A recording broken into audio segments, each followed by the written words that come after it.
بسم اللہ الرحمن الرحیم والعصر، قسم ہے زمانے کی، ان الانسان لفی خسر، بے شک انسان جو ہے وہ یقیناً گھاٹے میں ہے۔ اللہ نے قسم کس کی اٹھائی؟ عصر کی۔ اللہ، یہ عصر کی نماز، یہ عصر کی نماز اتنی اہم نماز ہے کہ نبی صلی اللہ علیہ وسلم نے فرمایا جس آدمی کی عصر کی نماز فوت ہو گئی تو ایسے سمجھو جیسے اس کا گھر بار، اس کا مال و دولت سب تباہ ہو گیا۔ یہ بڑی اہم نماز ہے۔ غزوہ احزاب کے موقع پر نبی صلی اللہ علیہ وسلم کی کچھ نمازیں رہ گئیں اور آپ کی عصر کی نماز بھی فوت ہو گئی، تو آپ نے اس وقت مشرکین کے لیے بد دعا کی۔ آپ نے فرمایا ملا اللہ بیوتہم وقبورہم النار، کہ اللہ ان مشرکوں کے گھروں کو اور ان کی قبروں کو آگ سے بھر دے، اس لیے کہ انہوں نے ہمیں نماز عصر سے مشغول رکھا، ہم نماز بھی نہیں پڑھ سکے عصر کی۔ یہ ساری نمازوں میں سے زیادہ توجہ کے قابل نماز ہے۔ حافظوا علی الصلوات والصلاۃ الوسطی وقوموا للہ قانتین۔ فرمایا قسم ہے زمانے کی، ان الانسان لفی خسر، بے شک انسان جو ہے وہ یقیناً کس میں ہے؟ گھاٹے میں ہے۔ تو مطلب یہ ہے کہ عصر کی نماز کی قسم سمجھ لو یا زمانے کی قسم سمجھ لو کہ زمانہ اس بات پہ گواہ ہے کہ انسان وہ گھاٹے میں جا رہا ہے، فائدے میں نہیں جا رہا۔ انسان کس میں جا رہا ہے؟ گھاٹے میں جا رہا ہے۔ اللہ اکبر۔ اچھا میرے بھائیو یہ بتائیں کہ اگر 1000 انسان میں سے، توجہ سے یہ جملہ سننا، 1000 انسان میں سے 999 چلے گئے جہنم میں اور ایک بندہ 1000 میں سے چلا گیا جنت میں، تو بتاؤ انسان گھاٹے میں گیا کہ فائدے میں گیا؟ ہاں جی، گھاٹے میں۔ یعنی 1% نہیں بلکہ 1/1000 جنتی اور 999 جہنمی۔ اور یہ صحیح حدیث ہے بخاری شریف میں۔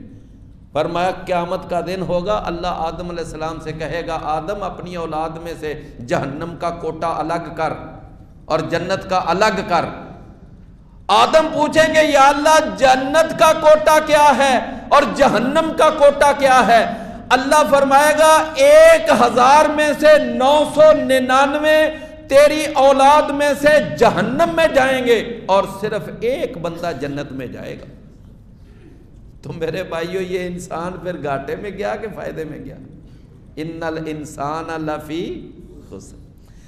فرمایا ہاں، اس گھاٹے سے نکلنے والے وہ لوگ ہیں جن کے اندر یہ 4 صفات پائی جائیں گی۔ پہلی صفت کیا ہے؟ فرمایا الا الذین آمنوا، مگر وہ لوگ جو ایمان لائے۔ ایمان 3 چیزوں کا نام ہوتا ہے، زبان سے اقرار کرنا، دل سے تصدیق کرنا، اپنے عمل کے ساتھ ثبوت پیش کرنا۔ اگر زبان سے اقرار نہ ہو تو وہ بندہ کافر ہوتا ہے، اگر دل سے تصدیق نہ ہو تو وہ بندہ منافق ہوتا ہے، اور اگر اپنے عمل سے ثبوت نہ پیش کرے تو وہ فاسق اور فاجر ہوتا ہے۔ تو میرے بھائیو ایمان کتنی چیزوں کا مرکب ہے؟ 3 چیزوں کا، اقرار باللسان اور تصدیق بالقلب اور عمل بالاعضاء۔ فرمایا اس گھاٹے سے نکلنے کے لیے دوسری صفت کیا ہے؟ وَعَمِلُوا الصَّالِحَاتِ، اور انہوں نے نیک عمل کیے۔ نیک عمل وہ ہوتا ہے جس میں 3 شرطیں پائی جائیں کہ عمل کرنے والے کا عقیدہ ٹھیک ہو، توحید کے عقیدے کے ساتھ وہ اپنا سارے اعمال کرے۔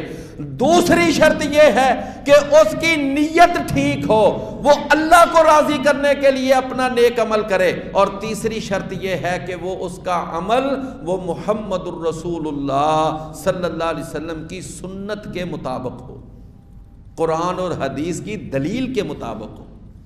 تو وہ عمل کون سا ہوتا ہے؟ نیک عمل۔ تو نیک عمل کے لیے کتنی شرطیں ہو گئیں؟ نمبر 1 کہ عمل کرنے والے کا عقیدہ ٹھیک ہو، نمبر 2 عمل کرنے والے کی نیت خالص ہو، اور نمبر 3 اس کا عمل قرآن اور حدیث کی دلیل کے مطابق ہو۔ اگر یہ چیزیں نہ ہوں تو وہ عمل صالح نہیں ہے، تو وہ عمل صالح نہیں۔ فرمایا تیسری شرط یہ ہے، تیسری صفت یہ ہے وَتَوَاصَوْا بِالْحَقِّ، اور وہ ایک دوسرے کو حق کی تلقین کریں۔ یہ حق کی تلقین کا مطلب کیا ہے؟ لوگوں کو نیکی کا حکم دینا، لوگوں کو برائی سے منع کرنا، لوگوں کو دین کی طرف دعوت دینا، دین کی تبلیغ کرنا، یہ کیا ہے؟ وَتَوَاصَوْا بِالْحَقِّ۔ ایک آدمی خود نیک ہے، بڑا متقی ہے، پرہیزگار ہے، لیکن دوسروں کو دعوت ہی نہیں دیتا، تو میرے بھائیوں اس کی اپنی نیکی اس کے پھر کام نہیں آئے گی جب تک دوسروں کو نیکی کی دعوت نہ دے۔ اور اس کے لیے چوتھی صفت کیا ہے؟ وَتَوَاصَوْا بِالصَّبْرِ، اور وہ ایک دوسرے کو پھر صبر کی تلقین کریں، اس لیے کہ دین کی دعوت یہ اتنا بڑا مرحلہ ہے کہ اس کے لیے پھر بڑی مشکلات کا سامنا کرنا پڑتا ہے، بڑے بڑے مصائب جھیلنے پڑتے ہیں۔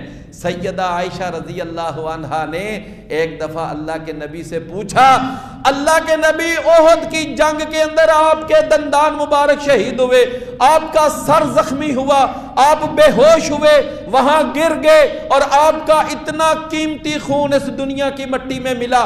اللہ کے نبی وہ بڑا سخت دن تھا ہم نے دیکھا، تو کیا احد کے دن سے بھی زیادہ سخت کوئی دن آپ کی زندگی میں آیا؟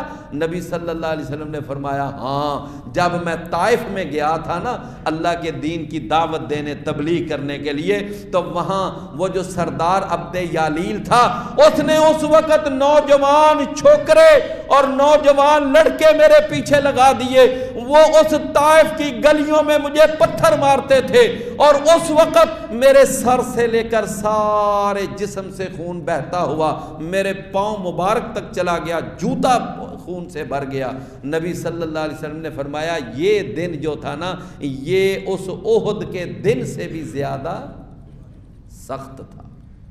اس کا مطلب یہ ہوا کہ جہاد کے میدان سے زیادہ دعوت اور تبلیغ کا میدان زیادہ ٹف ہے۔